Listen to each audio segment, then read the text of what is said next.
City Friday, and now I'd like to introduce another new registered dietitian for Food City. So welcome to Kirby Moir. Thank you for being here. Thank you for having me. Yeah, what led you here to our area and to Food City? Oh, I am from Southwest Virginia, Right. Richlands, Virginia. So happy to be back in this area. Awesome. Shopped at Food City my whole life.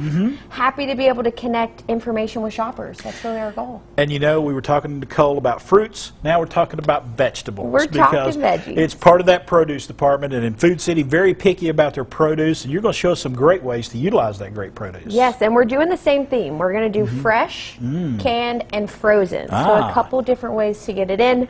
Starting with one of my favorite in-season items, cabbage. Yes, very versatile. Very versatile. Yes. We got a little smelly in here this morning. We got some aromas going on. Hey. This is super simple, and oftentimes in the summer months we think about grilling. This is actually some oven roasted cabbage steaks.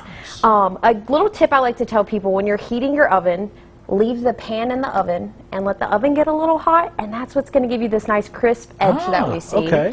And what I love is to do a little quick marinade: Dijon mustard, lemon, little olive oil, and when it's in those last few minutes, you're just going to brush and coat that on.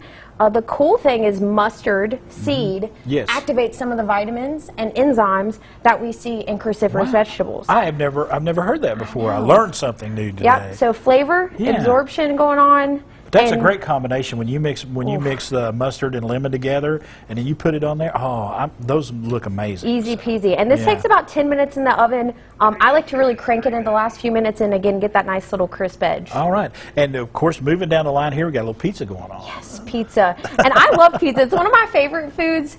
Great for families, great for kids. Yeah. If you don't want to cook a lot on a weeknight, I started today actually with whole wheat tortilla wraps. Okay. And that's nice, versatile for other meals. Yes. But we're topping it. We said this is one of our favorite toppings. Canned mushrooms. Love them. Love them. Yes. Pick well too. We talked about options. Right. I actually use no sodium, so no salt added mushrooms. Okay. Which is going to be a little bit fresher. And actually, we use Food City's pizza sauce. Very good. Excellent. I've done that before. Yeah, it's a great shortcut too. If you're making pizzas and doing homemade pizza or whatever, if you're making like a meatball sub or something, great way to go. Super simple. And then we have our canned mushrooms. You can just kind of put on a few. We'll see my kind of finished product up in the front.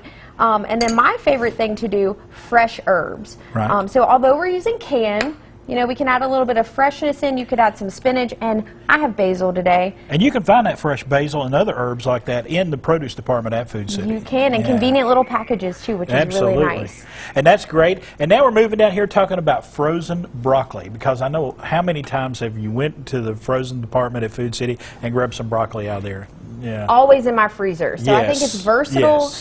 We have a couple kind of tips. So if you would, you told me you were going to help me model this beautiful quiche today, right? I'm going to hold it up here and look here. It is a beautiful quiche. Yes. I'm going to rotate the dish, give it the 360 view, but you've got a great crust on the outside, and of course you've got that broccoli all through it. That's right, and it's actually crustless, which is kind of interesting, but what I've done today, I've used half whole eggs and then actually half egg whites. We still get the nice vitamins and minerals from the yolk, but we're going a little lighter with the egg whites.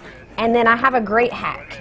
Okay. We add cottage cheese before you bake. Okay. And the reason this works well is that when you're going to reheat your big quiche you make for the week, the issue is it gets a little dry, it gets a little sad. Cottage cheese is going to add protein, and it's almost like you've just added a lot of cheesy goodness in there. Cottage cheese, for folks, a lot of folks say, I just can't eat cottage cheese, but when you cook it into things, it changes the flavor profile entirely. I don't like cottage cheese. It's good. It's not a texture thing, so I just bought the individual serving. It's a texture thing for me. But once you cook it, it's completely good. Great health benefits, but yeah, we're using it today for a little cooking hack. And again, I think a nice thing, topping with cheese, but that broccoli, super simple, and you can kind of see it. It adds a little color. It really does. But not too much really texture difference. You're just getting the vitamins and minerals. I didn't have to do too much modeling because this is beautiful quiche. Yes. All right. Kirby, thank you so much. We look forward to working with you as well. And folks, if you want to find out more about everything we talked about here today, go to foodcity.com.